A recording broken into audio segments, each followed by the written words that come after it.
we're going to do is have a panel now looking at Connecticut issues, obviously related to the very interesting discussions and the quite intriguing concepts that were developed by the panelists this morning, looking at what's happening in public higher education, and in particular in the Connecticut State Colleges and University system, incorporating or englobing both the community colleges, the 4 CSUs, and Charter Oak.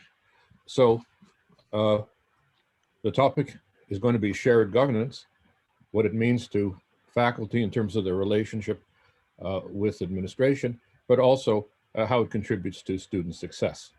So what I'm going to do is, in the first part, we'll have 15 minutes where each of the speakers can take approximately 5 minutes, more or less, to make their own presentations. I'll introduce each speaker as the previous speaker finishes. Then we'll have at least 15 minutes of discussion amongst themselves, amongst the panel, during which time as well, you can begin to ask questions in the chat room, and then we'll go to questions from the audience, which is now over 120 people. That's pretty good. So the first person I want to introduce is Estela Lopez. She has a PhD in Spanish literature. She has had senior administrative roles at Northeast Illinois University and the American University of Puerto Rico. More importantly for us here in Connecticut, she has been the Vice Chancellor of the Connecticut State Universities, the system when that 4-system, Eastern, Southern, Central, and Western existed. And I myself had the opportunity to serve with her on a committee many years ago on the implementation of VISTA. And perhaps sometime we can chat about that. She's also been Interest Provost at the CSU system and is currently now Vice Chair of the Connecticut State Board of Education. So Estela, go ahead, please. Thank you, David. Thank you so much also to Colina for inviting me to participate in this conference. I'm sorry. And offer my perspective. I thought a great deal about shared governance because I wanted to be fair to the different members of the academic community and really talk about what does it mean for me to support and believe that shared governance is really one of the fundamental pieces of the academy. I think there's no such thing as a university or a college if there isn't shared governance. It is again the pillar that allows participation, that allows multiple perspective, that allows dialogue. And although it can be complicated, and I've been on both sides as an administrator and as a faculty, it is necessary to resolve the differences to create a meaningful dialogue that allows the institution to move forward. Shared governance is fundamental. It's in the standards of accreditation of all the accrediting agencies. It is a belief that it's embedded in what a university should be and needs to be. When it's not allowed, it's no longer a university. It's no longer a college. It becomes a bureaucracy. It becomes top-down, telling people what to do, and it really ignores the role of the faculty and also the role of the students. I am a proponent, I'm an advocate, I believe in shared governance. And as I said, it can be complicated. Many times it's not a smooth process. It can be adversarial. I'm sorry, but there's a need to find a way to work together and to really include the voices of multiple constituents that form the academy, that are part of the academy. I think when we talk also about diversity nowadays, shared governance really represents that diversity because it includes different members of the academic community. And we do know that any entity that is inclusive, that has diversity of perspective is stronger, is better, and can achieve more by going that way. Thank you. Thank you, Estelle. So we'll come back and look in particular in the discussion. I'm hoping you can share with us the perspectives that you've had, both as a faculty member and as an administrator at universities and at the system level. Our second speaker today is Stephen Adair. Steve Adair is a professor of sociology at Central Connecticut State University.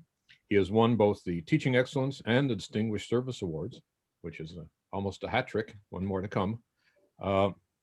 He's been chair and vice chair of the Faculty Advisory Committee, and he's now secretary of the CSU AUP Union. Steve, go ahead, please.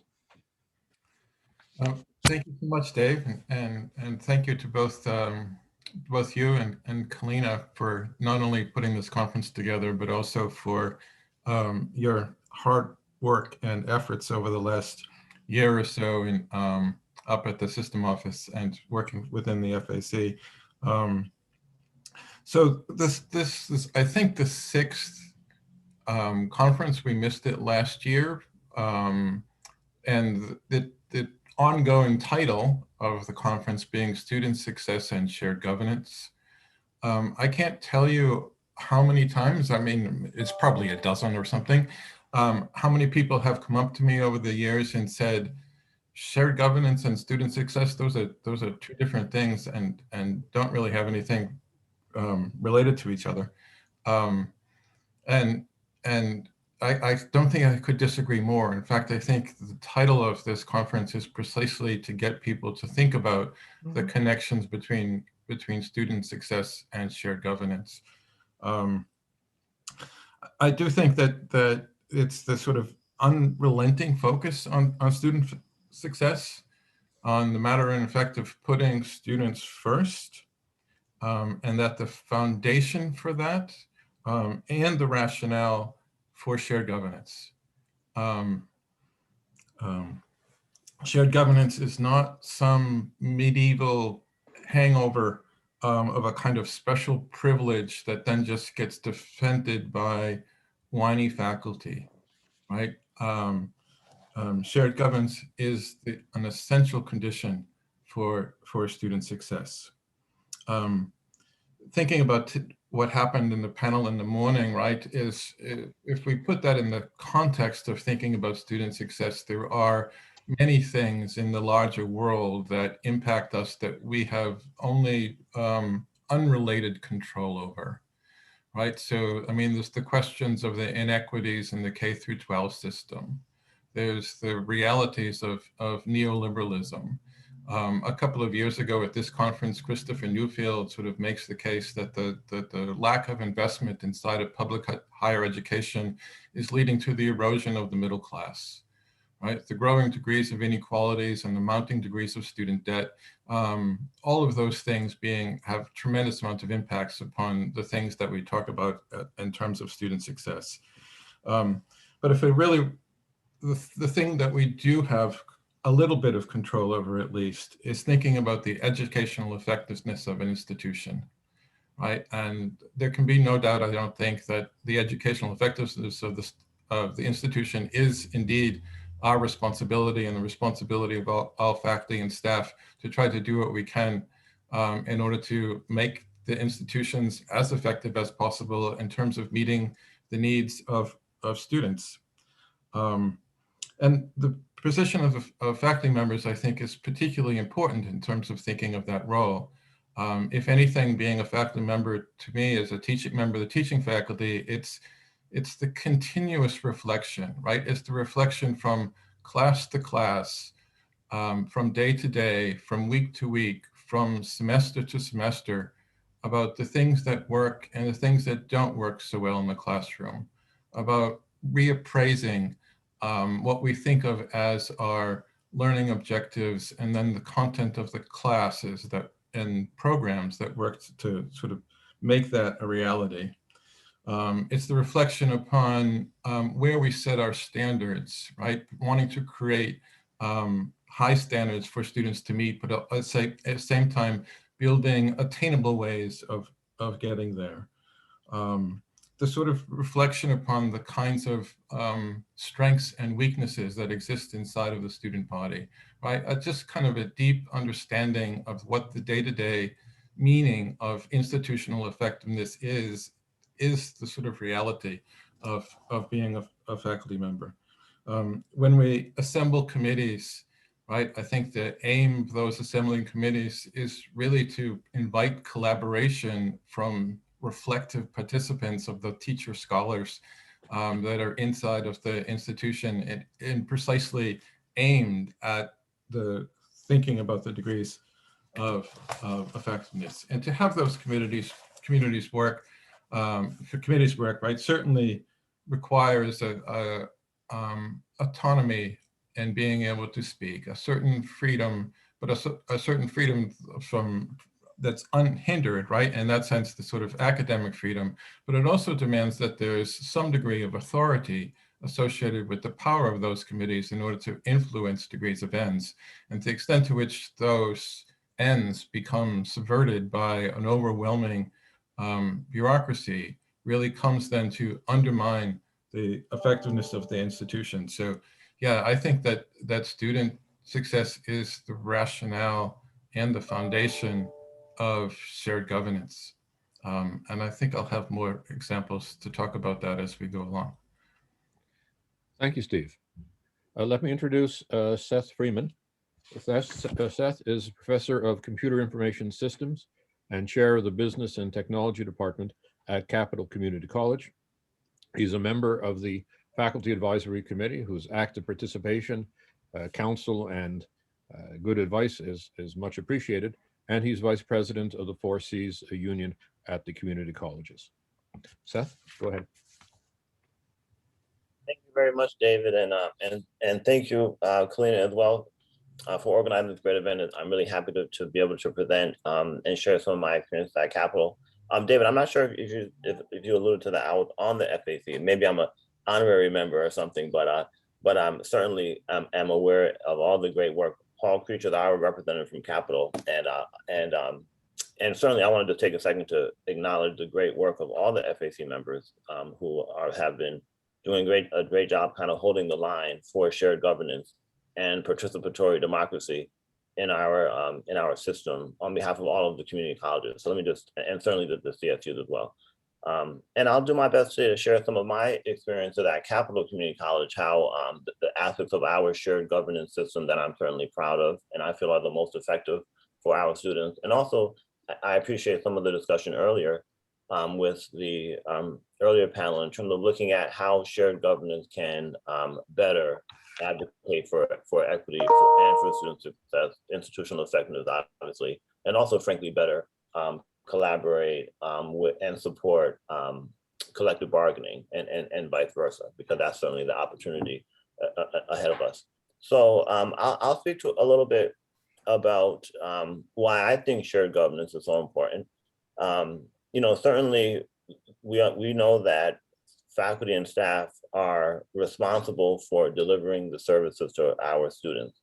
So for any service to be effective, the faculty and staff in our institutions have to completely understand the initiative, completely buy in to the initiative or service, and that phraseology, faculty and staff buy-in, it's a really important one. It's one that we don't hear very much from our current CSU administrators because they basically have demonstrated little to no care for that. But in past administrators, certainly, and that's kind of at the system level. I'm not speaking for my local administration. For historically, at Capital, I've been fortunate to have administration that very much understood the importance of faculty and staff fully buying into the initiative that we're undertaking, and they went at pains, to be frank, to cultivate that faculty and staff buy-in, as opposed to what I'm seeing in some of our CSCU administration who are either openly hostile or just not acknowledging the importance of that. So shared governance is a mechanism to ensure faculty and staff buy-in. Shared governance is important, obviously, because those of us that are closest to our students in the classroom and in the various offices where we interact with students, we need to be able to impactfully shape the services that we're providing. And we do that through the committees we serve on, and we do that through our governance structures.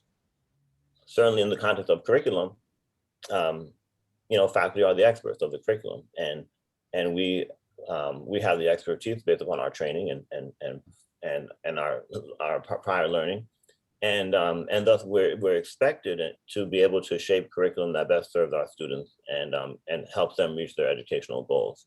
So shared governance preserves the role of faculty to retain our place in terms of developing and revising curriculum. Shared governance promotes transparency, right? It's a mechanism to ensure that decisions that are being made are able to be explained to the entire college community, right? Whether the staff and faculty ultimately agree with every decision is well, we're not going to, but that's understood. But shared governance provides a mechanism to, at least for us to understand why decisions are being made, to certainly contribute to them in advance. And as Dr. Lopez stated, facilitate this important dialogue, which is needed in any educational institution, right? Without the dialogue, there's no trust, right, to be frank. And without trust, everything breaks down. And that's unfortunately the state of the current community college system under this merger. There's been a complete breach of trust, excuse me, due to a lack of dialogue and due to, which puts us in a very difficult position right now. So shared governance is key. We have to fight for it. Obviously, we have to fight for anything we believe in life, and shared governance would in the context of higher education, would categorize as one of those things.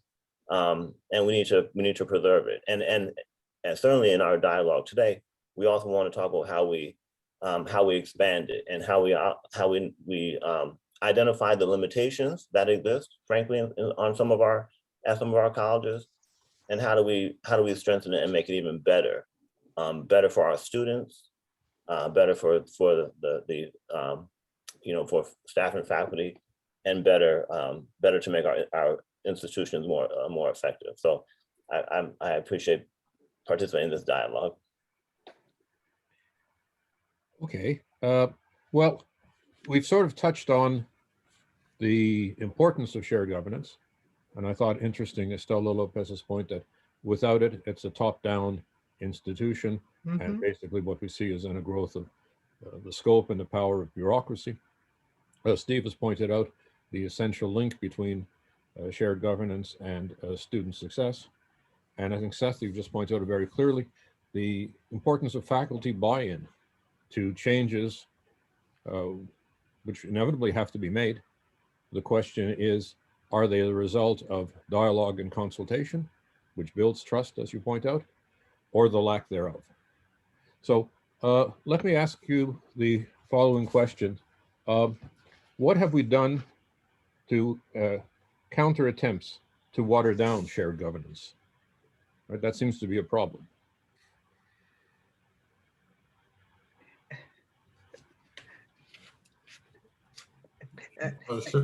The same order? Sure, the same order. Well, I want to do reverse order. Why don't we do reverse order? Good. As someone whose last name starts with a B, always starting in alphabetical order was always a problem. So, Seth, why don't you go first? What have we done to counter attacks? We haven't done enough, or what we haven't been effective enough to date in countering the attacks. Well, first we have to. That's a difficult question, David. Have we done what have we done, or have we done? Is the question what have we done, or have we done enough? Just so I'm clear. What have we done? Well, okay, what have we done? I can speak for Capitol. We've passed so many resolutions in our college senate at Capitol that we have resolution fatigue. Let's acknowledge that, right? We have members of our certainly college senate of the faculty and staff who are to some extent tired of repeatedly stating how we feel shared governance is being violated throughout this consolidation process. And as a result of that, there's some fatigue, there's overall weariness on behalf of staff and faculty across the system in terms of feeling that there are changes occurring that we cannot meaningfully participate in. So what have we done? We've done a lot, but it hasn't been effective enough. we, I'll maybe hold off until the next question in terms of what we can do better, what we can do moving forward. What we've tried to do is stay communicate effectively with each other. So we as a staff and faculty understand the issues and the concerns. We've tried to inform our community as best as we can and keep our community members engaged with the challenges as we see them. And we've done a lot of complaining, obviously, and there's been a lot of consternation. I don't think what we've done today has been particularly effective enough to change the current status. So the next question we'll get about what we can do better, and I look forward to adding to that. Steve, do you want to go next? Sure. There's actually a lot I'd like to say about this. Go ahead.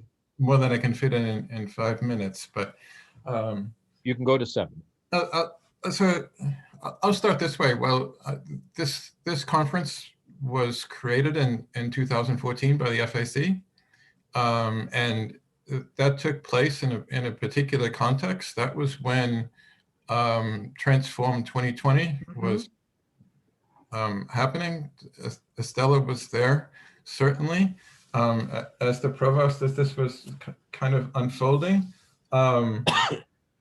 And there was, there were plenty of problems associated with Transform 2020. It had after BCG, Boston Consulting Group, got done with it, right? It got boiled down to 36 initiatives with 724 milestones, if I remember that number correct. But what all of that meant in singularly is a kind of concentration of power and influence of the system office over the institutions. And there's certainly a delicate, not delicate, it is a weakness of the voice of the faculty in the relationship to that system office. So you have the one representative body, which is the FAC, that is there, but at the same time, that is not a real mechanism for the kind of engagement that one would expect at the institutional level. And I think it's been always difficult to try to find a kind of voice to speak of inside of that FAC in relationship to the real concentrations of power inside of that system office that is not sort of built there until, I think it was probably 2014, maybe 2013 was the start of that having a provost in that position. And I'm sure Estella could say something about that, but that was never routine as part of the system, right? There are no, obviously, faculty in there. There's sort of no faculty reporting to the provost of that system office, right? So it's a very different kind of position than the provosts that are associated with each campus and the role that they play, and kind of adjudicating across various sort of decision makers on campus. And I think that in that context too, and related to where we find ourselves today, I do think that there's something about the structure that got created at the time of the merger in 2011 and 2012 that speaks to the sort of recurring kinds of problems. With 17 institutions, it becomes, I think, a challenge for that board to oversee each institution, right? I know back at the CSU system, one of the principal responsibilities of the board members was to do pretty extensive reviews of the presidents of each campus and the effectiveness of the institution. I think the similar things were happening when there were 12 community colleges inside of one system, right? As this system developed, the communication between the institutional presidents and the board got weaker and weaker. And that weakness was really magnified when Marco Jakin came into that position, and he worked, I think, pretty systematically to minimize the voices of the presidents as much as possible, Mm-hmm. and to maintain a kind of monopoly of knowledge inside of that system office. You know, one immediate consequence of that is that the 10 of the community college presidents just sort of walked away and were pushed out because they no longer found this as a sort of place where they could successfully manage their own institutions.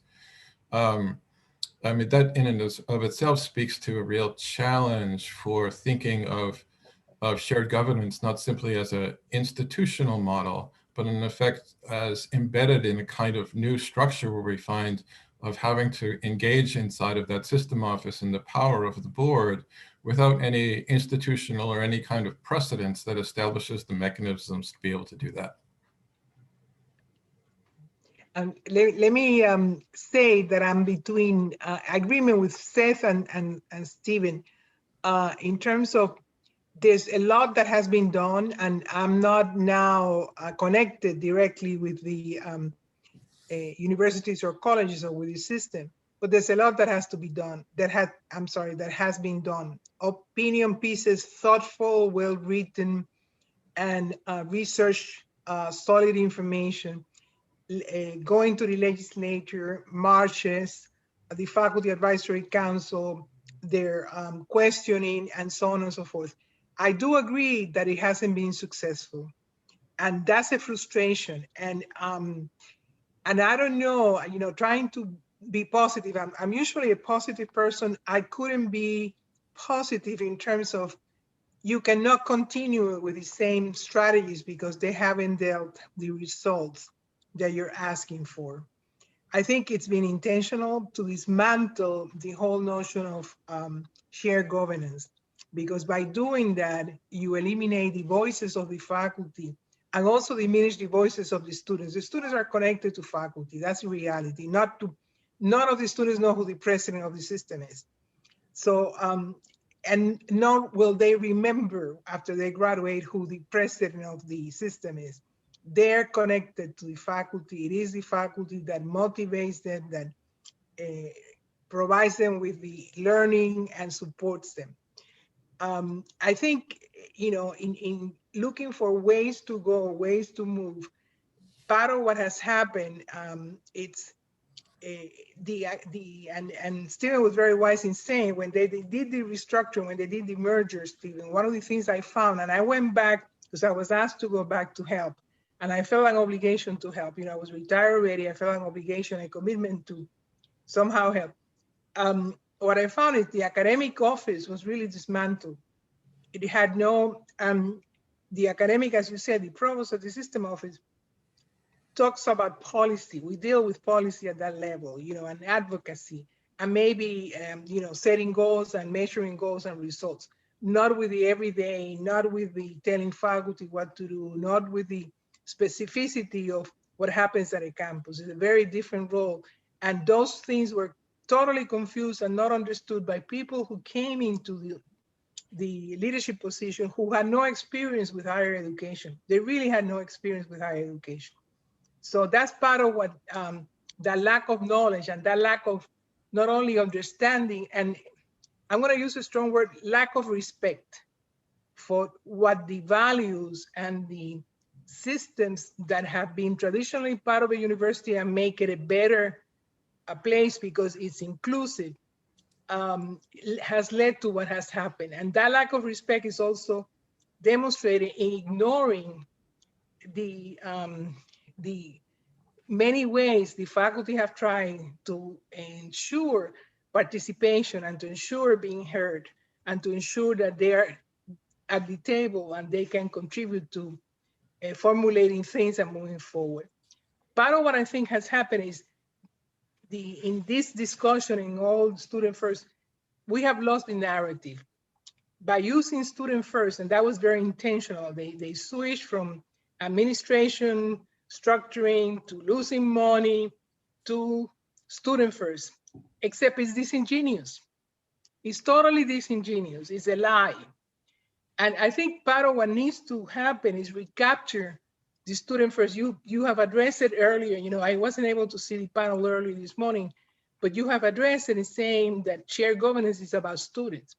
And you really need to say very specifically, if you talk about student first, how are you supporting the classroom? If you're talking about student first, how are you using the stimulus money to enhance the campus experience, to support faculty, to ensure that the students are included and are validated, to ensure that students have funding to attend community colleges? If you're talking about student first, how is faculty engagement and student engagement happening? If you're talking about student first, how many faculty are you hiring? Really get a hold of the narrative, because it's been lost. They use student first in a way that is totally inappropriate. Not only inappropriate, it's not true. It's not absolutely true, because what it's being used to support restructuring, administrative restructuring that is very expensive. And to talk also about, and I have to say it again, guided pathways, which is a nice strategy, but guided pathway is not a student first thing. It's an additional strategy. It's not, and it's very expensive. So again, how do we do that? How do we reclaim the narrative? Because I think Seth was the one that mentioned it. In order to have shared governance and to move forward, you have to have common meaning. You have to have common meaning. And the public has received the meaning of student first from one side. And we haven't, in responding, in us trying to respond and say, that's not what's happened, in advocating, we have not been able to sort of demonstrate that what is being proposed is not true. It's not about student first. Because we've been responding, and that happens in a dialogue when you totally try to respond. And David Blitz is a philosopher, so he knows this better than I do. But we are always behind trying to catch up and not being able to lead. So I think the student first thing needs to be demystified, and really in very simple ways explain, if you want student first, these are the things that need to happen. You cannot have shared governance unless you have common meaning, unless you agree on the meaning of things, unless you have a common vision, and unless you're really willing to work together in very difficult and sometimes with different expectations to get to that goal. And the goal here is not about students. I get very upset because the fact that no one anticipated the loss of students at the community colleges tells me that people do not understand the student body of the community colleges. Of course, they were not going to come during COVID. Of course, they were not going to be there. Of course, the enrollment was going to decline. This is not like when you have economic crisis where many middle class and professionals go back to the community colleges to get second credential. These were students impacted by the inequities and the challenges of being front workers and living in multiple family members and having great challenges. They just couldn't come to the community college. The fact that that wasn't understood, that the prediction was that the enrollment was going to increase, tells me they don't know anything about the type of students that go to the community college. Anyway, I think I've said enough, so thank you. Well, the elephant in the room is certainly out. There's student first. There's shared governance. There's student success, and there's students first. And there's a complicated relationship between the first two and the third. And if I may add my 2 cents worth, since I've been sort of implicitly invited by Dr. Lopez, it strikes me, if I build on what Stephen Adair said, that the void created by the collapse of Transform 2020 left an opportunity or an occasion for some other plan to be developed. And that plan became students first. Right. But it became a rigid plan, which could not be reviewed, which could not be revised, where we can talk about both its realizations, perhaps in terms of administrative reorganization, which is largely within the competence of administration itself, and its weaknesses and its failures, in particular with respect to listening to faculty, taking into account the multiple resolutions. Seth has talked about resolution fatigue. As someone who was responsible for a number of those resolutions initially at my university, at first they were hard to get through. People weren't sure. We'd have a secret ballot. I was interviewed by TV news when we passed a resolution. Fast forward 3 years later, move a resolution, within 5 minutes, it's unanimously passed. Because people realize what is happening, but at the same time, they feel this frustration. Mhm. Let me add just one more thing, and then we can go back to the panel. There's certain ideology which has developed, I think, inadvertently and perhaps unconsciously as a result of Students First. And it's a little bit on analogy to what Ronald Reagan said. The problem, government is not the solution, it's the problem. Mhm. And typically when we have academic problems, and we certainly do, retention rates, graduation rates, achievement gap, let's just mention 3 of them. Faculty are going to be at the forefront of that solution. And we do look for administrative assistance in terms of funding availability and also their advice and counsel and the coordinating role they can play. But what has happened is that now we have a version of faculty are not the solution, they're the problem. Mhm. Because we've resisted Students First, and now we're seen as an obstacle to what has become, in the minds of the folks of the students at the central office, at the system office, the only way to get out of the financial and academic mess or crisis, as they define it. At any rate, that's my 2 cents with the advice, and we've tried to make this advice. Steve Adair tried for 6 years as chair Mhm. and vice chair of the FAC. Review and revise. Identify what's working and what's not.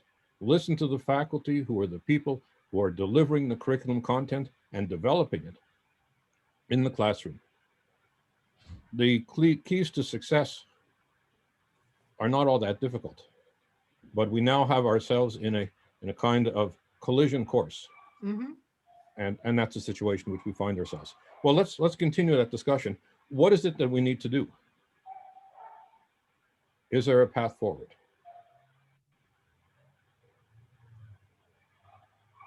I'm not optimistic. I think again, I don't see in looking at it. And again, I really tried last night to be optimistic, to come with specific things that, and I couldn't find any. I think there's this is a moment when one has to recognize that the social distance between the 2 sides, and there's so much lack of trust in terms of the lack of transparency and the ignoring the voice of the faculty, that it would be very difficult unless somebody was appointed as the new president and that person wanted to really respect the academy, again, in terms of the contribution of the faculty and so on. And I don't know whether that will happen. I seem to remember, Steve, because I think I've been to most of these conferences and I supported it while I was provost, that at one time a metaphor was used that shared governance is like an orchestra, and different instruments were needed to play together. That's what is really accomplished, and I think it's a valid metaphor because it is true. Different instruments, different pieces, different voices. I do think it has to be. You have to continue to debunk the myth about student first and try to show it for what it is. It's an administrative reorganization that is very expensive and that takes away, and you have said it, it has been said, it takes away the fundamental quality of community colleges, which is community. It sort of centralizes it and tries to break away the connections and the incredible relationship with the surrounding community. I do think it has to be said again that if you're talking about student first, it's a very different approach. It is the classroom, it is the campus setting, it's validating students, it's the interaction with faculty, it's welcoming students at the classroom, it's the engagement. none of the things that are being promoted through the student first strategies and approaches. And that has to be said and repeated in multiple times. I don't know if it will be heard. I don't know if it will be listened to, because I find that they're deaf ears, and it's sort of an additional tragedy, because in the Biden administration, one of the goals is really the support of community colleges, seeing the community colleges as a key pathway in this country for educating students that may not have other opportunity. So, in this time of really having new resources, additional resources, and new recognitions, Connecticut is dismantling its community college.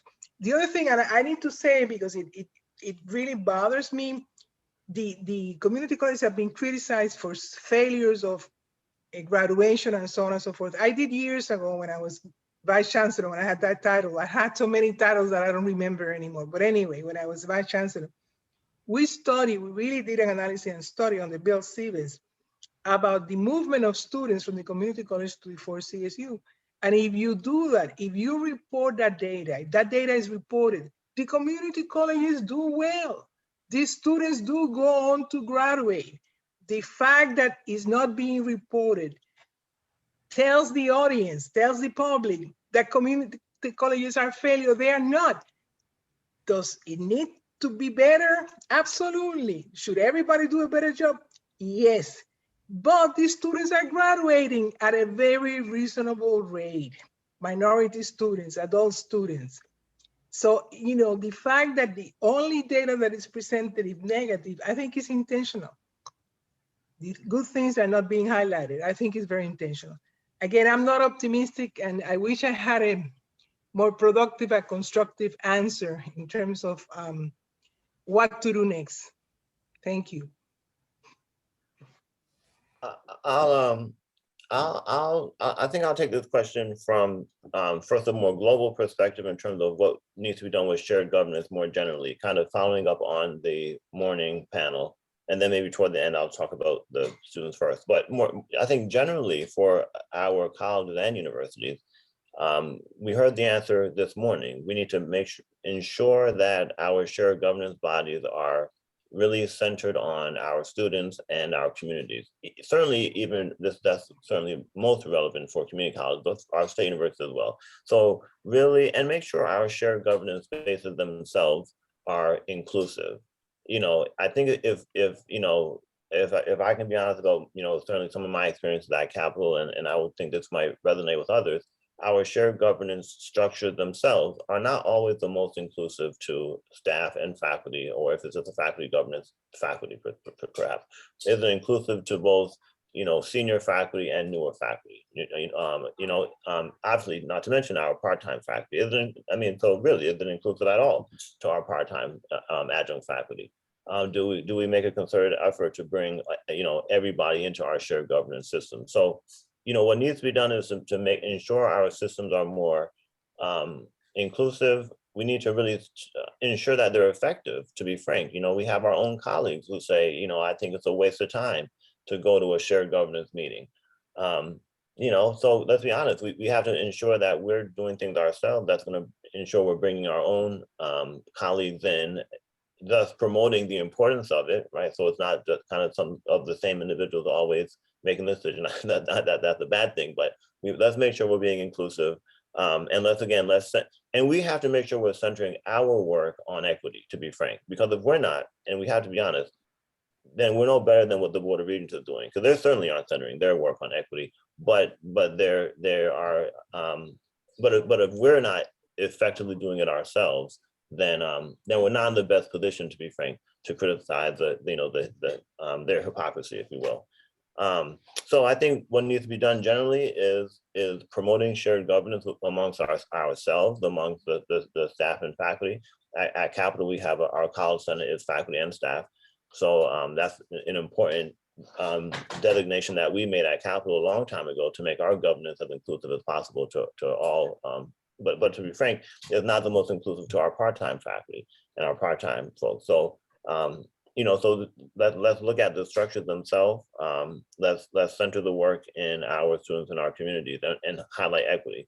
In terms of students first, I think, or challenging this corporatization and commodification, as we like to say at Capitol, one thing would be to just keep on telling the truth, right? Challenging the CSC, the system office and the CSCC leaders, when if they're coming to our campuses and they're spouting a bunch of nonsense and lies, we got to challenge them. We got to take that head on. I'll just give an example. The Board of Regents Chairman Flory made the comment in March 25th that in this consolidation, he said that the faculty are still deciding the curriculum for the one college. Right now, that's just a flat out lie, right? I mean, and we got to challenge that. We got to say to the Board of Regents, if we're not voting on the curriculum, if we're not empowered to vote, first design the curriculum and then vote on it like we historically do, then we're not deciding it. So we got to find a place where we're actually speaking to each other based upon facts and not on their end. I say not just deception, and to be frank, on our end, not just anger. Not just kind of anger and hurt, because there's a lot of that for what's happened. There's a lot of that as well. So, challenge them, as my colleagues have put in the chat, continuing with the public outreach we're doing, obviously, as Dr. Lopez mentioned, the editorial, the legislative push. I'll just mention in terms of students first, we have an action. Well, this is for all of our members of this community on April 30th. This is the March for Our Futures. Make sure we're continuing the public outreach and just advocate, again, fight for the principles that are important to us. Ultimately, we have to do that no matter what. And that's the message, that whether our colleagues are demoralized or not, we have to just ensure that we are organizing ourselves around the principles that matter to us, that are best for our students. And we have to do that no matter what, to be frank. And that way, it's not about if this happens or if whatever happens, we have to take control over what we have control over, and do that type of advocacy no matter what, to be frank. So that's the that's what we have to do moving forward, in my opinion. Steve, do you want to go ahead? I would, thank you. And I mean, I certainly couldn't say it any better than Seth did about the need for kind of continuing action and to continue to make the voices of the faculty heard. And the list of actions that Seth listed, it seems to me, is the repertoire that we have and what it is that we sort of need to sort of rely upon that as we sort of try to continue to build more and more support. But so I want to flip that a little bit and I don't know, sort of think about where we're heading if that doesn't happen, right?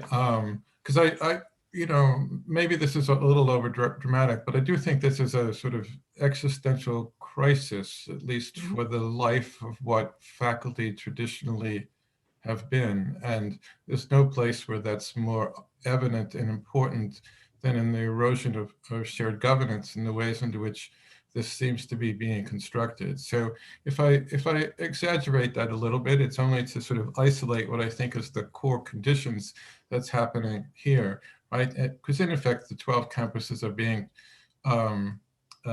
becoming like franchises, where you have this sort of model that's going to be created in Central Hartford, and then it's going to be reproduced in each sort of location. And that certainly involves a relative distance between the faculty and the curriculum and the programs that they're teaching. And people will have much less degree of control over their own programs than they currently do, or at least inside of that same system. And I think there are analogies to think about what that is. The reference that I want to make is to Harvey Braverman, who 50 years ago wrote an astonishing book on the degradation of work in the 20th century. And he was largely talking about people working on the production lines, right? And the separation, as he describes it, the separation between conception and execution. That is what became the principal basis for corporate control over production and away from workers, was to reconstruct the actions of productivity so that it is a system controlled by management and rather than depending upon the expertise of workers. Separate conception from execution. In the making of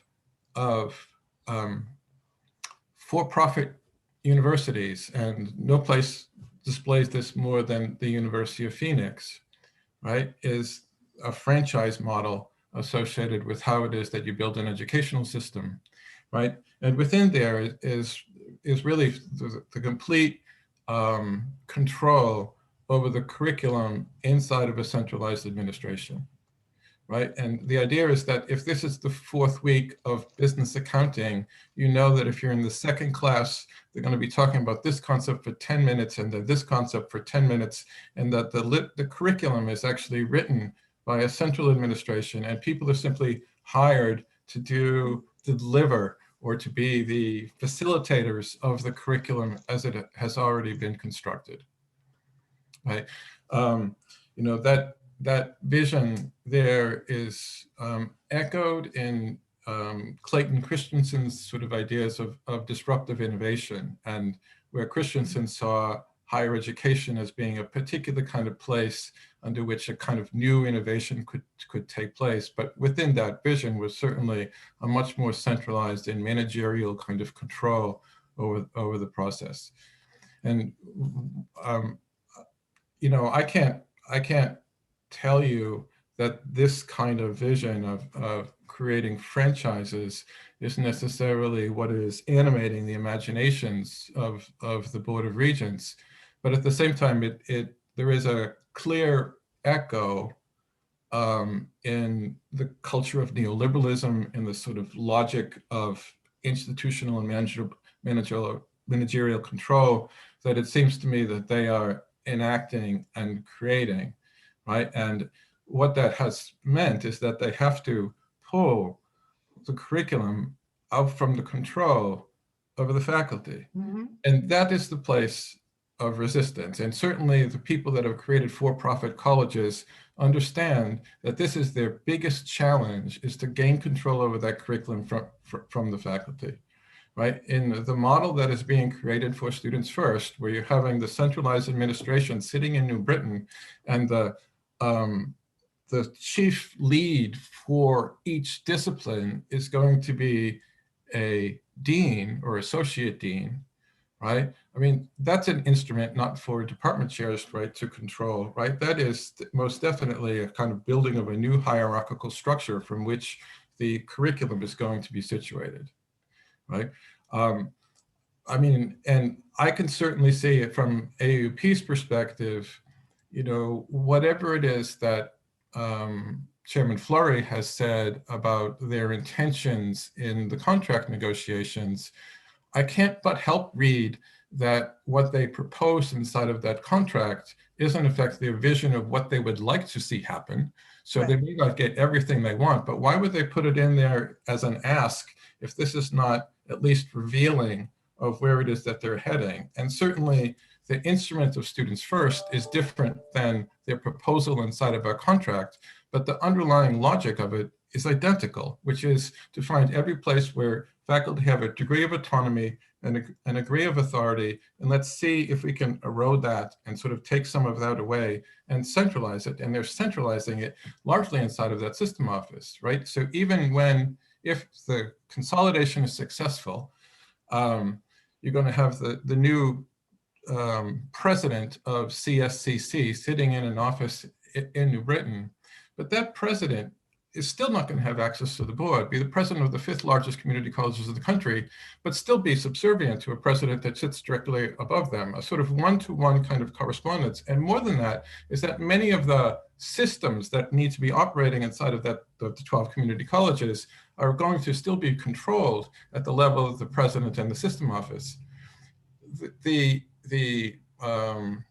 ideology, if you want, or the rationale for so many of the practices that are coming out of the system office is to continue to emphasize we're going to do things that are best practices, right? Well, I think we should be challenging them to identify how it is that their organizational structure and their method of curriculum consolidation is representative of kind of a best practice. Well, Well said. And just to add to that, and this is something which goes back to the time when Estelle and I were on this VISTA implementation committee. One thing that was very clear was that the content, curriculum content, put online by faculty belonged to them. That was Right. established in 2005, and I can go back to 1995 with Jeff Thompson, who was the first CIO at the system office when we were discussing what software could be used in order to provide courses online. If we find in the contract proposal from the board, at the instigation of the system office, I think that's very clear, that online content belongs to the university and the system. That's brand new, especially as we've now got all of our courses online, at least in whole or in part. So picking up on what Stephen said, that does indicate, I don't think they're going to get that. Certainly if they go to arbitration, we have enough documentation to show that this is exactly contrary to decisions that have been made for the last 25 years. But it certainly indicates what they would like to see. Right. And I think that's the problem. They have their aspirations and we have our aspirations. But I think the question of faculty control over curriculum is just as important as, to some extent, administrative control over appointments at the senior level. We're going to have a new president of the CSCU. I was on the advisory committee. We gave our opinion on the various candidates. I think that to some extent it was listened to. I don't know if that's going to be an influence on the result, but that's up to the board to choose the president of the CSCU. And shared governance there is, we have an advisory role. So they have 90%, or actually it turns out, I think 100%, but 100% based on some advice from us. The flip side of that is at the curriculum level. That's where faculty control the curriculum. And there's one of the questions that has been brought up on the chat line. Let me just read it out. The administration and the board have pretty much taken over curriculum, including insinuating themselves into current curriculum decisions. This is their interpretation of shared governance. Please clarify how you see the role of faculty in the development, the maintenance, and the ownership of curriculum, starting from individual courses to full programs. I think, David, people need to go to NECHI and look at the standards. The standards state that the faculty is the one that establishes the curriculum. Stephen Adair has done a beautiful job of providing historical information about the CSUs and and what has happened and so on. And Seth also has done the same in terms of where we are. But again, it's one of the principles of the academy that the faculty, who are the experts in the field, they're the ones that create the curriculum. And the accrediting agencies do so recognize. This is not a question for interpretation.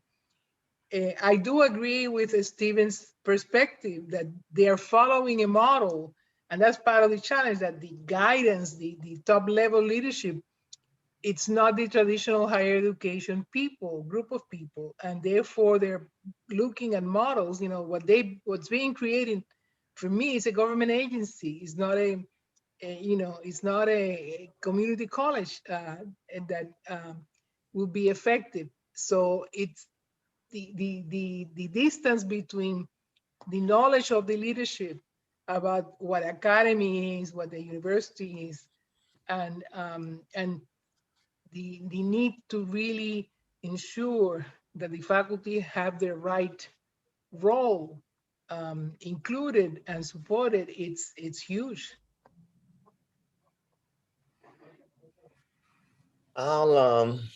This is a difficult question because, in my humble opinion, the CSCU administration has simply been lying to NECHI about what's going on, which are reflected by statements like Chairman Flory saying the faculty at the community colleges are deciding the curriculum, right?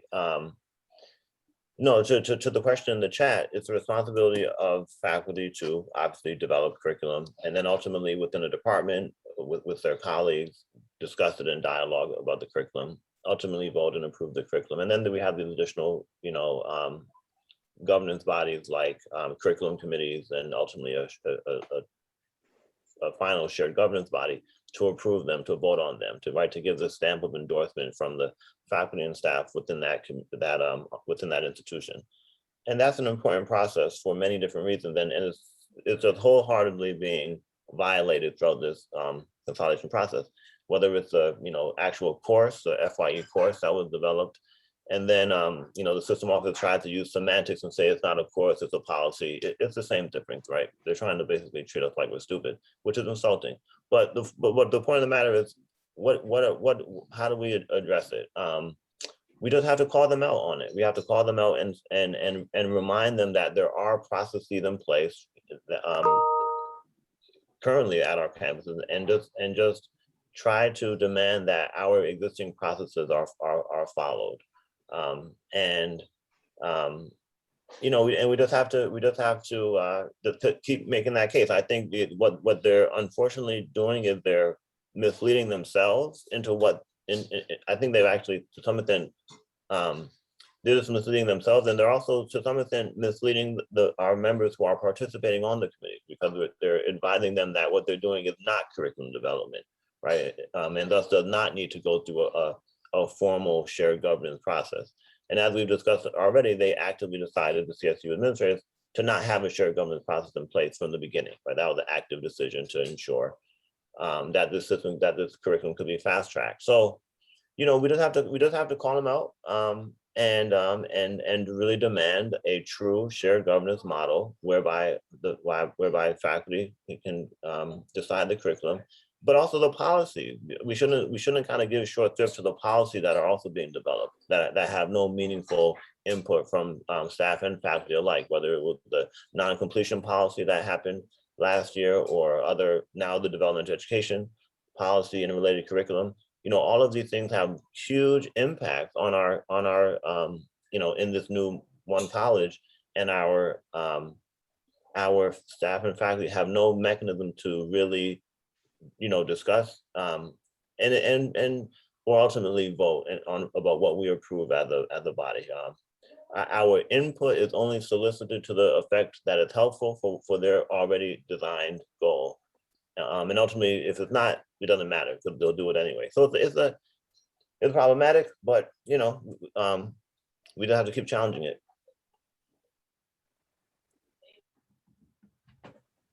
Steve, did you have anything to add? I think I'll try it this way. And I'm not sure if it's exactly answering the question or addressing it, but there's certainly been plenty of references to thinking about NETCHI and the standards there and kind of what's happening in relationship to the curriculum. I mean, there is certainly I think the one standard that's really pretty clear, 3.15, which is the idea that faculties have a substantive voice in the design of the curriculum, if I quoted that correctly, or I'm pretty close anyway, to what it is that looks like. Yeah, and I think that the people at the system office and in the process of consolidation are stretching the meaning of that, and stretching the meaning to the extent to which whether or not the reality sort of fits inside of that description or not could certainly be questioned, and could certainly be questioned, right? And whether or not, but I think I just want us to say a little bit about whether or not we can expect NETCHI to sort of intervene on this as a matter, right? And so if they intervene, they could certainly submit an application, and maybe it would happen again that it would be denied, right? But even if it be denied, right, that simply means that the 12 community colleges would be retaining theirs for a moment, and all they have to do is get to that. They can keep writing them until they get to the point where finally NETCHI accepts it. And it's never going to be on the foundation that what has been proposed is a better model than what is being left behind. It's simply a question of, do they meet the standards and whatever sort of basis for that is. So, and I don't think, I really don't think that at any point accreditation is going to be threatened. It's just a question of how many applications is it going to take them, and how long is it going to take them in order to be able to get this right. And are they going to be, and I guess the real question is, are they going to be able to get to a point in the practices that they're engaged in order to meet NETI standards, right? I mean, is the way under which this curriculum consolidation happening sufficient to meet those standards or not? I mean, I think that's not a simple question to answer. And I think there's lots and lots of ways, if faculty really are sort of resistant to that, of trying to make that point. I mean, if the curriculum does begin to get developed, and at the same time there's lots of criticisms, I can imagine letters saying from all of the psychology faculty about why it is that the curriculum that is being designed is not representative of what they would like. And at the same time, having a letter from the history faculty saying about the problems of the curriculum as it has been written is not representative of what it is that we think a history curriculum could look like. And to sort of bundle those, right, which I think would be as good evidence as we could possibly muster that what the fact of the curriculum that is being created is not sufficiently meeting the standards as is described in 3.15. To turn the standards into, in effect, a rallying for the political organization of the faculty, I mean, I think that's a challenging place to go, right? I don't know if anybody has ever done anything like that. I suspect probably not. But those sort of standards, I think we ought to hold them as being real, and to the extent to which we think them of real, as considering the extent to which the practices that are currently underway are representative of what it is that the words in the accreditation booklet actually say. Yeah. And we need some way of documenting those things with sufficient amounts of support. So I don't think it's a matter of simply one letter of complaint, for instance, but really making a collective kind of document and having a collective kind of voice on that matter. Yeah. Let me push everyone.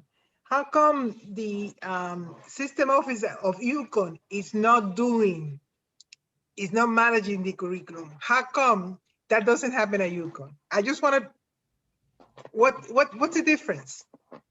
Really, what is the difference? It's the power structures. And also, I think they see the community colleges as second class. Yeah. Yeah. Therefore, the curriculum can be managed. Yes. Yep. Yep. Absolutely. There are quite a number of comments on the chat line. I'm leaving. And many of them are specific to ACME, the math and English requirements going from prerequisites to co-requisites, pass, fail, the 717, which is brand new. I only came across that a couple of weeks ago, changing the scheduling from 15-week classes to 7 weeks, a week off, and then a different, I guess, 7-week course, and many more. I mean, it's just from the point of view of trying to do all of these things simultaneously, it seems unreasonable. It's unlikely that you can accomplish all of these things all at once, and to that we have to add transfer articulation, guided pathways, and of course the curriculum alignment, which involves hundreds of programs all to be aligned over, however that may be interpreted, within a several-month period. So it certainly seems from the comments on the discussion board, there's a lot of specific and concrete details. I don't know if this is the appropriate place to go into them, because we're talking about this more generally in terms of shared governance and student success. But clearly, Students First looms large, right, as a problem for both of those. specifically in its current form. David, I'll take that question, but maybe try to reframe it in terms of to kind of maybe bring the discussion a little bit back to this morning when we were talking about shared governance, our unions, and power, right? How do we reclaim, aside from challenging an individual, policy that is particularly, odious, how do we reclaim our overall power as a shared governance within our colleges or universities, and certainly with our unions? And how do we merge the two such that we are aligning our efforts about advocating for shared governance and obviously advocating for collective bargaining, both of which are under attack? So I think rather than going down necessarily with a specific policy, because this is what the system office is kind of doing. They're just kind of deluging one policy after another. They fully understand that it's causing chaos on our colleges. They're aware of the fatigue and stress that, frankly, members of our communities are under. But there's no reprieve from this kind of bombardment, because that's their strategy, to cause chaos and confusion. So what we have to do is we have to take really, to the extent we can, organize amongst ourselves and take better control over the structures that we have. And we have to challenge our local administration to not buy into this nonsense, and not, just continue to, our local leaders all have a role to play. So I think we have to build our power. We have to defend against these attacks on our contracts, and obviously the attacks on shared governance. And we need to organize this with ourselves better. I think if that's one of the main things I hope we all take away from this discussion. Obviously, understanding the challenges, but the solution, which is better organizing and supporting each other through our existing bodies, bringing more of our colleagues in, having these different dialogues, and building our own power. Because ultimately, that's what this consolidation is about, as we've been saying, right? It's about the consolidation of power and decision making with the administration, and taking the power and the decision making away from staff and faculty. If we understand, if we start there and we say, how do we build it within ourselves, and to be frank, how do we better bring in our students and our communities to be allies in this fight? And we do that by better centering our work with them, obviously, so that it's the most authentic work that we're doing for our students. We'll fight back. I'll just say that at one of the things, just for a specific example, Capital has a equity, diversity, and inclusion center that we've had for years, and it's been underfunded. Capital has a good history of promoting diversity and inclusion work, and historically, because of our financial difficulties, we're never able to fund this, right? So what we need to do, I think, locally, and what we can all do better is, let's define what we think needs to be funded, and then we can challenge the system to say, you're talking about equity, but we have a position here that's underfunded, right? That's a practical solution and a way of kind of challenging them, and just kind of highlight where we see the resources need to go, and just challenge them openly and say, because we see money being wasted on these administrators that are sitting around, watching paint dry, right? And it's a complete waste of money, and it's millions of dollars. Those resources need to go to our positions on our colleges and universities that directly serve students. I feel if we can better challenge them in that regard, that's also a way forward, but we have to do that collectively. There's a question which has come up, which is assuming, for the sake of argument, that the one college occurs, do you think the system office will turn its sights on CSU, the universities? And if so, what might they attempt to do? I guess this one goes to Steve to start off with. Yeah, I think Estella has something to say about this too. But it's absolutely. I mean, and it may not be that 3 years after the consolidation is done of the community colleges, they do the same thing to the universities. I mean, that's certainly in the realm of possibility. right? One thing that I think would immediately follow, though, is if you have a consolidated gen ed, which you would have by definition in the consolidation, is to make sure that that gen ed was the identical, or at least a subset of the gen eds at the universities. I think that at a minimum, that would happen, right? But at the same time, I think the underlying bureaucratic reality is that if you are sitting in the system office and you're seeing one set of practices and one set of policies happening at the community colleges and another set that's happening at the state universities, is to want to rationalize that, right? To make that the same and parallel, right? So there's many things that are happening now that are not at all parallel.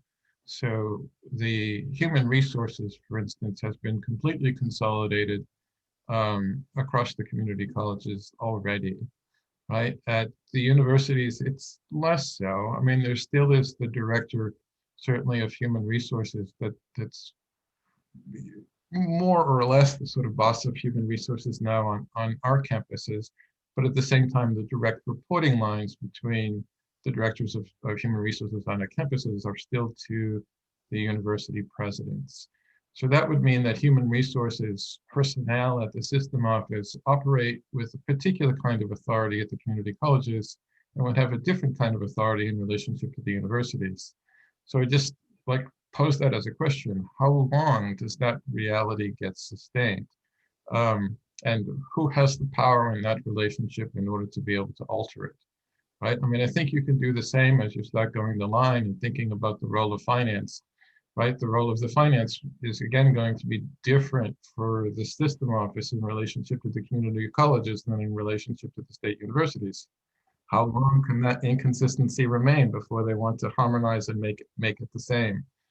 So I think there's lots of reasons to think that the to put it in the least political terms I can, is that the consolidation of back service functions or whatever, back office functions, that is still floating out there, right? It was still the second strategy in Students First. And largely, it seems as though the system office has retreated on that. But at the same time, I can't imagine that after the community college consolidation happens, that those things will not continue to erode at the state universities. Yeah, I agree with Steve that there's going to be ripple effects. And part of what's going on is, they're testing new ways of doing things.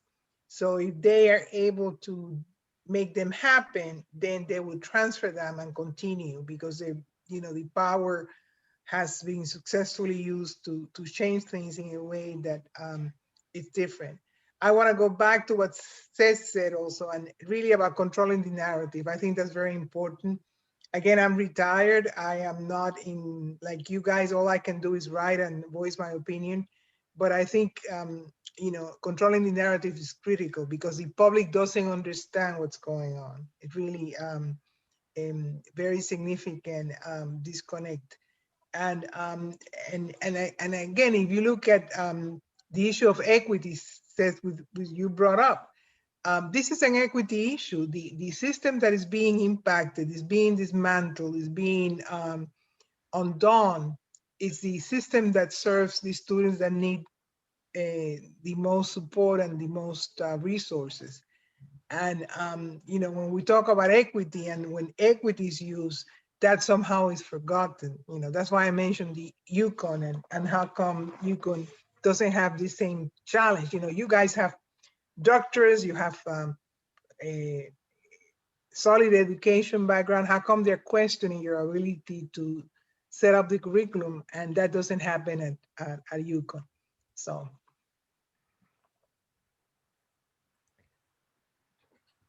Continuing, somebody has asked the question, what do you see in 10 years' time? Apparently this is a crystal ball question, right? I'll be in a nursing home. I don't have to see anything.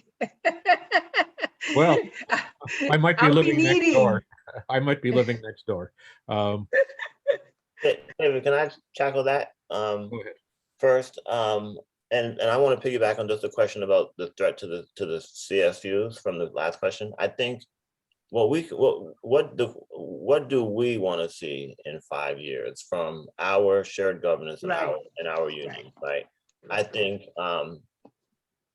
if we have to take this opportunity to do things a little bit differently, that was the discussion this morning about the bargaining for the common good model, really integrating our shared governance and our unions in, with our students and our communities in a deep way. So in terms of shared governance, historically, we've had difficulty at Capitol getting students onto our Senate, right? There's always been a place for 1 or 2 students, but in my time there, I don't think we've ever had one. It's always been an unfilled seat.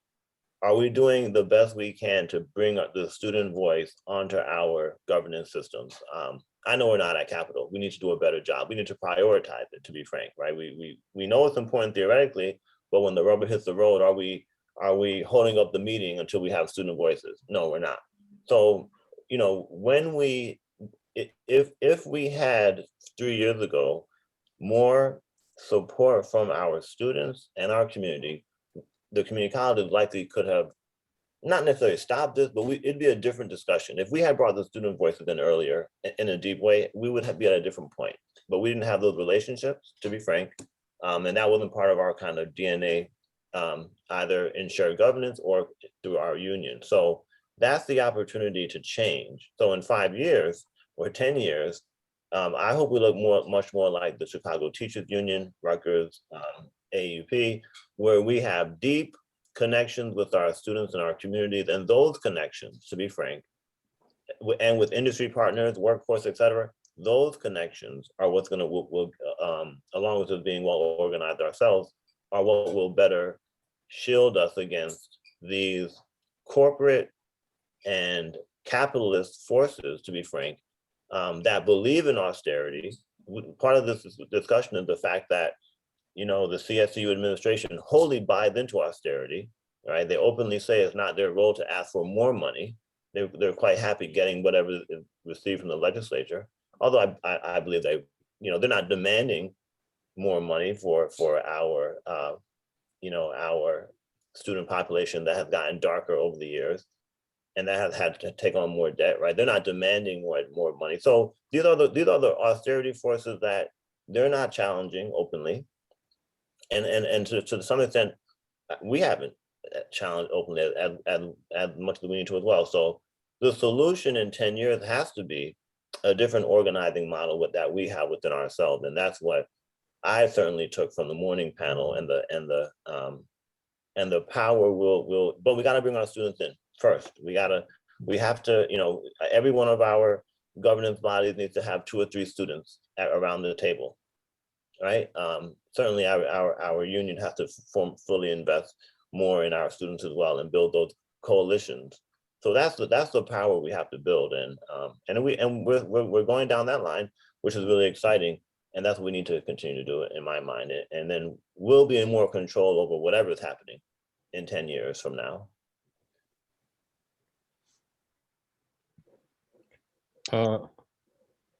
Steve, did you want to go next? Sure. Or are you thinking of your response? Actually, I'd love to. Really, yeah, they're doing the immodest thing of quoting myself. I can imagine that in 3, 5, 7 years from now, that somebody will be left with the awful task of trying to figure out how to put the community colleges back together again. So I can certainly imagine that. But if you give me this sort of an open question, like sort of 10 years ago, so 10 years from now, but think of what Jennifer Middlestat was sort of talking about and the New Deal, right? I sort of paraphrasing what I think Sherry said this morning, that the former senator from the state of the credit card probably hasn't had a sort of dramatic change of heart, but I think at least raises the question right now that is the era of austerity over? Right? Is it over? Right? For 50 years, inequality has been growing. And I think, can that keep happening? Absolutely not. It's simply, it can't, right? And that therefore it won't. And when that moment comes, right, it's not going to happen without us being able to notice it, right? That when that moment of changing the direction of change towards greater equality happens, which is completely foreign, right? It's completely foreign to our common sense, our way of understanding the world that we've inhabited as adults for our entire life has been a world of growing austerity, right? It is the common sense that just governs how people sort of make decisions. But seriously, right? Is that era over? Is there a new deal for higher education sort of within our grasp? And if we are not in an era of austerity, what do we do with the community college consolidation? I mean, oh my goodness, like the disjuncture between what is becoming a sort of bureaucratic ruling and economic and cultural reality just is immense. So again, if in fact we are looking at, you know, the era of austerity being over, that, boy, is that an optimistic statement, huh? I mean, I think it's really hard to imagine not only what national politics would look like sort of post that, but what is it our very local politics looks like? What does it become of our everyday reality, of our relationship to shared governance and our relationship to the board and to public policy in the state of Connecticut? Yeah, I hope I live long enough to see what that looks like. There's a tactic that many of us take, which is this too shall pass, and therefore we don't want to get involved. I think this conference really shows that all the faculty has to be involved. They all have to really understand the importance of owning and really asking, not for privilege, but what is rightfully theirs in terms of the faculty role and responsibility. I'm optimistic because I do think, again, I see resources coming to community colleges, and not only coming, but I see a belief in the Biden administration in the role of community colleges, which is something that this consolidation doesn't have. It doesn't believe in the community college themselves. By doing everything they have said, they deny the essence of what a community college is. If you look at the demographics of Connecticut, and that's something that I really interests me, 48%, more or less 48% of the students in the public school systems are students of color. And a very significant number of them are students that get free lunch and so on, reduced lunch. So you have a population that is growing in Connecticut that will probably go to the community colleges. So the role of the community colleges is even more significant in terms of educating the citizens of Connecticut in the next 10 years than in the past. Really more significant in multiple ways. And the role is not workforce. You know, workforce is one aspect. The work is really to educate human beings into a 21st century society with all these skill sets that, you know, are needed to be a successful citizen in this country and participate in democracy. So the community colleges are fundamental. They're really fundamental. And that's why I'm here. You know, I don't need to be here. I don't need to be, you know, talking and you know, I'm an hour behind, so I haven't had lunch, so I'm dying, I'm starving. But I truly believe that if I do have a voice and I do know these structures and I know what a system office is supposed to do, that what's happening is not supposed to be the right approach. I have to say it, otherwise I'll sort of explode. And really think that there's a much better approach needed for community colleges, but it does require the faculty understanding that these two shall not pass, that they need to own it, they need to fight it, they need to take over the narrative, and they need to really, again, Seth is right, connect with students and make students aware of what it means and what is happening. I don't lose my optimism. That's why I continue. And, I'll probably write another op-ed piece in a couple of weeks if I'm able. But it's significant of importance that people realize that if you don't participate, the current community college structure will be totally destroyed. And what Steven said is right.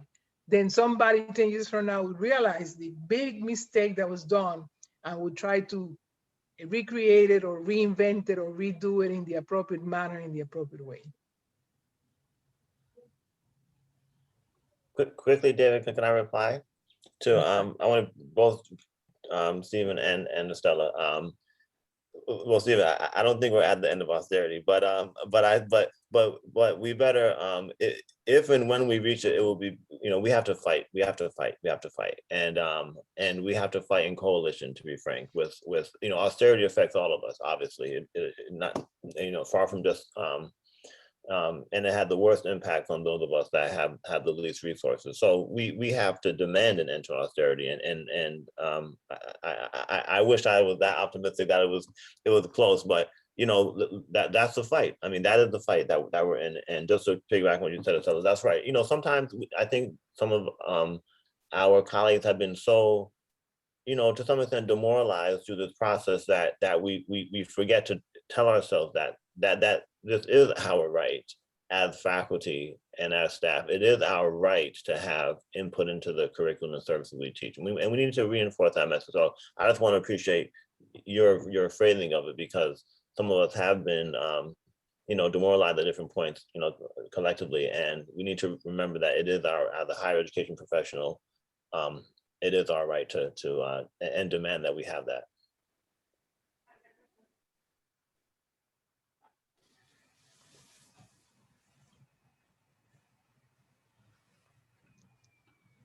Well, we're closing in on the end. And I sympathize with Stella about lunch.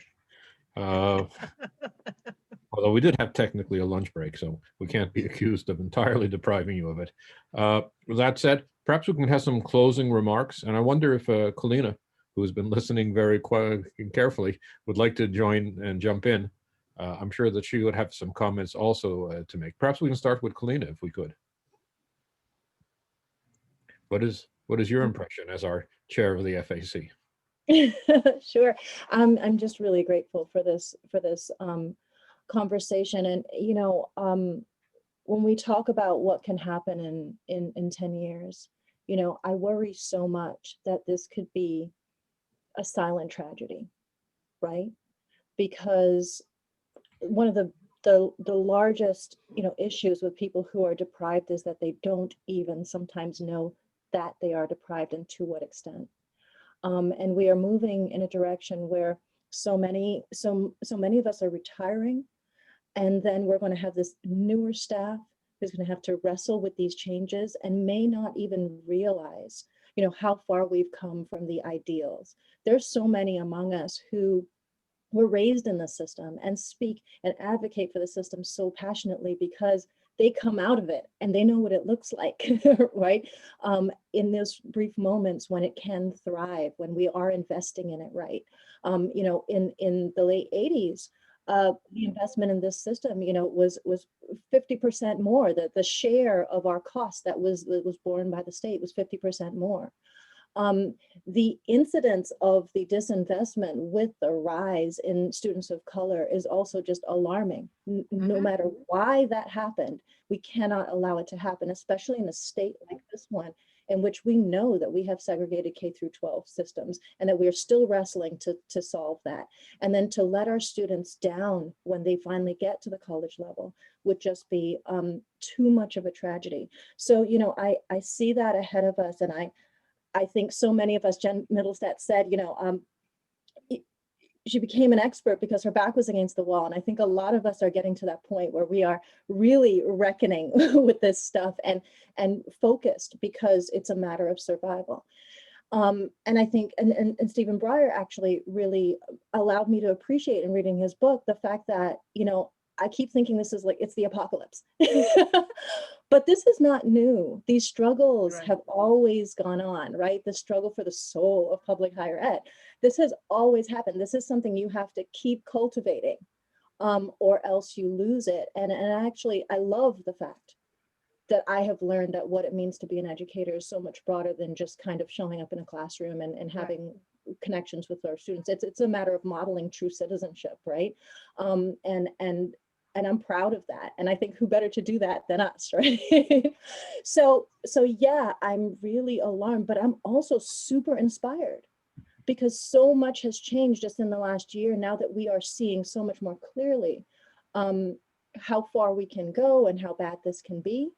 And there are national movements of people who are coming together. You know, this past year, we have learned ways of being connected in ways that we were not connected before. And I do hope that we are able to shift the culture, shift the conversation, shift our framing and understanding of what is actually happening here and like how important that it is. So, you know, this conversation has to continue, I think, amongst us and to really, because even just finding our footing and figuring out where we are has been such a challenge for so long. And I think I really appreciate our speakers today for really sort of laying out, I think, the terrain. It feels clear to me. So thank you all so much. And I do hope I get to say just very quick thank yous at the end of this also, David, just to make sure that we acknowledge everyone who helped make this just exist. So go ahead. Thanks. Thanks, Kalina. Other final comments? I'll be quick, David. The solution is right in front of us. We have to organize and stay and on our campuses. We have to bridge the gaps between our shared governance and our unions. Those gaps don't benefit us; they only hurt us. To be frank, the unions fight for shared governance, and our shared governance should obviously fight for collective bargaining. So we need to really remove that gap, as was mentioned earlier. And we need to organize amongst each other and our students. And as we do that, we'll kind of find our voice and our footing a little bit better, and bridge some of the divides that have been hurting us, frankly, as we challenge austerity and we challenge the corporatization of higher education. So that's a solution right in front of us, and we have to just do that together. And so, and I appreciate the panel so much and everybody's input. Thank you. And thank you for including me. I really appreciate being among younger people. Steve? So this has been a lot of fun and really interesting. I feel like I learned a lot this morning and have enjoyed this panel as well. And I guess I'll do my immodesty again of quoting myself, right? But in a report to the board, I don't know if it was, early on, but 2014 probably, of the FAC, right? I described the relationship between faculty and the board as one of mutual incomprehension. Mm-hmm. Right, and you know, I can't but helps thinking what's happened in the last 6 years has sort of just confirmed that incomprehension, right? There is a sort of different way of thinking and understanding of the institutions that we are at from the perspective of faculty than from the perspective of the board, right? And you know, it seems to me the faculty advisory committee does have sort of responsibilities of trying to bridge that boundaries of incomprehension and trying to find some degrees of common ground. It's clear that over the last, and especially since Students First, you know, to say it's a war is a little dramatic, but at the same time, right, that it really provided a context that made the idea of working together and collaborating really difficult, if not impossible, right? I know I'm quoting somebody else, and so I'm plagiarizing, I guess, when I say this, but collaboration moves at the speed of trust. Exactly. And trust is absolutely at a minimum, certainly worse now than it ever was in the gray years. And I think it's really hard to imagine how something good could be created for a project sort of this large, probably a bigger merger than anybody else has ever done, and the level and in the context under which the absence of trust could not be greater than it is now. So despite my giddy optimism of thinking of what reality would look like if austerity were to be over, we certainly still have an awful lot of work to do. Absolutely.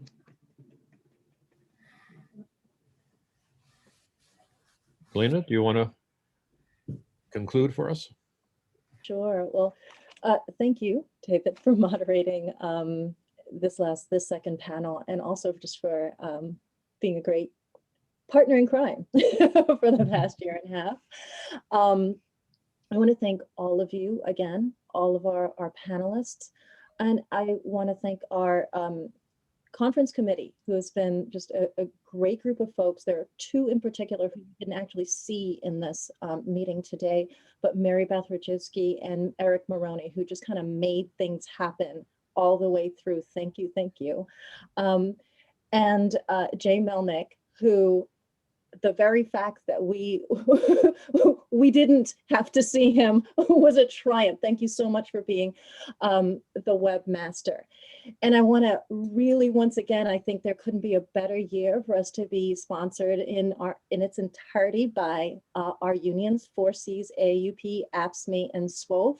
I think that speaks to our partnership, and I hope sets a tone for us all going forward. So thank you all, and hope to continue this. And thank you all for being here so that we can have this conversation. Thank you. Bye now. Right.